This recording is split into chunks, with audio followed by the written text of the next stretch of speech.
अंजलि और वीर का सच्चा प्यार। वो कहते हैं ना, अगर किसी चीज को शिद्दत से चाहो तो पूरी कायनात तुम्हें उससे मिलने में लग जाती है। तो ऐसी ही कुछ कहानी है अंजलि और वीर की। आज 4 साल बाद फिर वही आवाज सुनाई दी, हवा में फिर वही खुशबू थी, लेकिन सब कुछ बदल चुका था।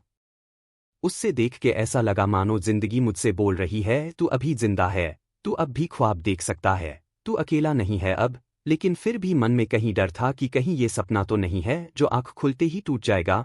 मन में हजार सवाल चल रहे थे। तभी वो सामने आकर बोली, हाय कैसे हो। मैं तो उससे बस देखता ही रह गया। वो फिर बोली, हेलो कैसे हो, कुछ बोलो। मैं हड़बड़ाहट में बोला, मैं ठीक ही हूँ, तुम कैसी हो। वो बोली, ठीक हूँ। तुम इस कंपनी में जॉब करते हो। मैंने कहा, हाँ। उसके चेहरे पर हल्की सी मुस्कुराहट थी और बोली, मैं आज ही ज्वाइन हुई हूँ, आज मेरा पहला दिन है जॉब का। ये सुनकर मानो मेरे अंदर कहीं खुशी की लहर चल पड़ी, लेकिन मैं उससे वो खुशी बांट नहीं सकता था। मैं आज 4 साल बाद उससे मिला था। वो मेरी पहली मोहब्बत थी। हम दोनों साथ में बहुत खुश थे, लेकिन फिर एक दिन आया जब वो मुझसे जुदा हो गई। आखिरकार गलती भी मेरी ही थी। असल में वो मुझे छोड़ के नहीं गई थी, मैंने ही कुछ गलत कर दिया था उसके साथ। मैं ही बह गया था किसी और के लिए। और लेकिन वो कहते हैं ना, प्यार अगर सच्चा हो तो बुरे से बुरा इंसान को बदल देता है। ऐसा ही कुछ हुआ मेरे साथ।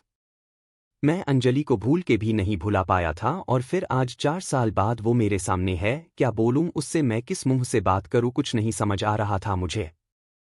वो मेरे ही ऑफिस में अभी नई नई ज्वाइन हुई है और मैं उसका सीनियर हूं। हम रोज ऑफिस आते हैं, काम करते हैं और घर जाते हैं। 1 महीना हो गया था, लेकिन अंजलि ने मुझसे एक बार भी मेरी बीती हुई जिंदगी के बारे में बात नहीं की। ना ही वो मुझे पूछा कि मैं अब उसी के साथ हूं या ब्रेकअप हो गया है मेरा। एक दिन जब शाम को ऑफिस से निकलने का टाइम हुआ तो बहुत बारिश हो रही थी और मेरे पास छाता नहीं था कि मैं बस स्टैंड तक भी जा सकूं। मैं ऑफिस में ही वेट कर रहा था बारिश रुकने के लिए। तभी अंजलि ऑफिस से निकल रही थी और मुझे बैठा देखकर पूछा, तुम्हें घर नहीं जाना। तो मैंने कहा, घर तो जाना है, लेकिन मैं आज छाता नहीं लाया और बाहर बहुत बारिश हो रही है, इसलिए वेट कर रहा हूं बारिश के रुकने का। वो बोली, ठीक है। फिर थोड़ा रुक के बोली, मेरे पास छाता है, चाहो तो मैं तुम्हें बस स्टैंड तक छोड़ सकती हूँ। मैंने बिना कोई सोच विचार किए हाँ कह दिया और जल्दी से सब सामान रख के उसके साथ ऑफिस से निकला। बारिश इतनी तेज थी कि हम दोनों भीग गए थे बस स्टैंड आते आते, और बारिश के वजह से बस भी काफी लेट थी। हम दोनों के बीच शांति थी, ना मैं कुछ बात कर पा रहा था ना वो कुछ बोल रही थी। फिर मैंने ही हिम्मत जुटाकर पूछा कि क्या तुम्हारे शादी हो गई। वो हंस पड़ी और बोली, नहीं। ये सुनकर मेरे दिल को जो खुशी हुई मैं उसे बता भी नहीं सकता था। फिर कुछ देर बाद वो मुझसे पूछी, तुम्हारी हो गई।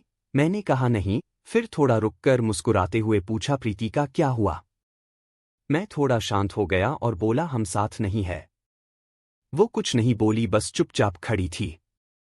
फिर मैंने बहुत हिम्मत जुटा के कहा कि अंजलि मुझे माफ कर देना, मैंने तुम्हारे साथ बहुत गलत किया था। वो चुप थी, कुछ नहीं बोली। मैं भी चुप खड़ा था। फिर थोड़ी ही देर में बस आ गई और हम दोनों बस में बैठ गए। अगले दिन जब मैंने ऑफिस में अंजलि को देखा तो मुझे उससे पूछना था क्या सोचा उसने, मुझे माफ किया कि नहीं, कैसे बात करूं उससे। यही सब सोच रहा था कि वो मेरे केबिन में मुझे एक फाइल देने आई। मैंने बिना कुछ सोचे उसे बोल दिया कि ऑफिस के बाद साथ में चलना, मुझे कुछ बात करनी है। वो बोली, क्या, हम अभी भी इधर बात कर सकते हैं। मैंने कहा, नहीं, ऑफिस के बाद मिलना। वो बोली, ठीक है, और चली गई। मैं बस इंतजार कर रहा था कि कब 6 बजेंगे और मैं उससे बात कर पाऊंगा। टाइम जैसे थम ही गया था। 6 बज गया, सब एक एक करके निकाल रहे थे ऑफिस से। फिर आखिर में मैं निकला और साथ में अंजलि भी थी, वो रुकी थी मेरे लिए। आज फिर हम साथ चल के गए बस स्टैंड, और रास्ते में मैंने उससे पूछा कि कल का जवाब नहीं दिया तुमने। वो शांत ही थी कुछ देर, फिर बोली, किस बात का जवाब। क्या जवाब दूं मैं, गए तुम थे छोड़ के और अब मुझे फिर से वो सब कुछ नहीं चाहिए, तो कोई माफी सवाल जवाब की बात ही नहीं बनती। मैंने उससे बहुत मानने की कोशिश की, लेकिन वो नहीं मानी।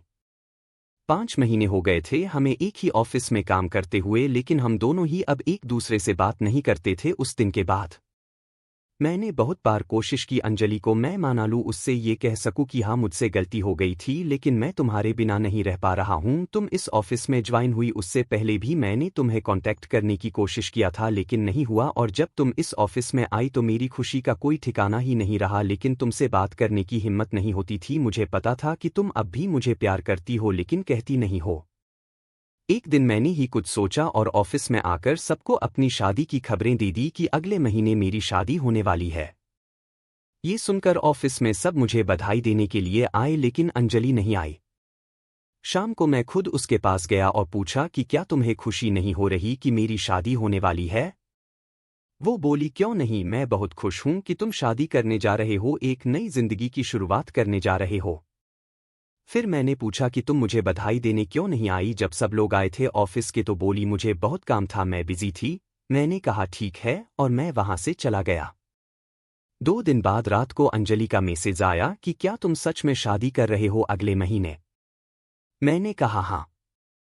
अगले दिन अंजलि ऑफिस ही नहीं आई थी। मैं सोच में पड़ गया कि वो आई क्यों नहीं। फिर मैंने अपने कलीग को कहा कि अंजलि को फोन करके पूछे कि वो ऑफिस क्यों नहीं आई। उसने फोन किया तो पता चला कि उससे बहुत तेज बुखार है और वो घर पर अकेली है।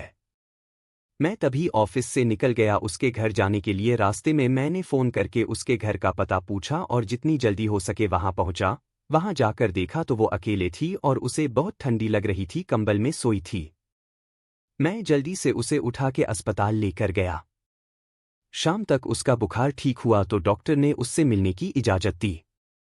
मैं उसके पास बैठा था, वो सो रही थी। मैंने उसका हाथ अपने हाथ में लिया, फिर धीरे से उसकी आंख खुली, वो मुझे ही बस देखे जा रही थी। मैंने धीरे से बोला कि नहीं है मेरी शादी अगले महीने। मैं शादी नहीं कर रहा हूं। ये सुनते ही वो रोने लगी। मेरे भी आंख में आंसू आ गए। मैंने उसे गले लगा लिया और हम दोनों एक दूसरे को पकड़ के बहुत रोए। फिर हम वहां से घर गए और हमेशा एक दूसरे के साथ रहने का प्रॉमिस किया।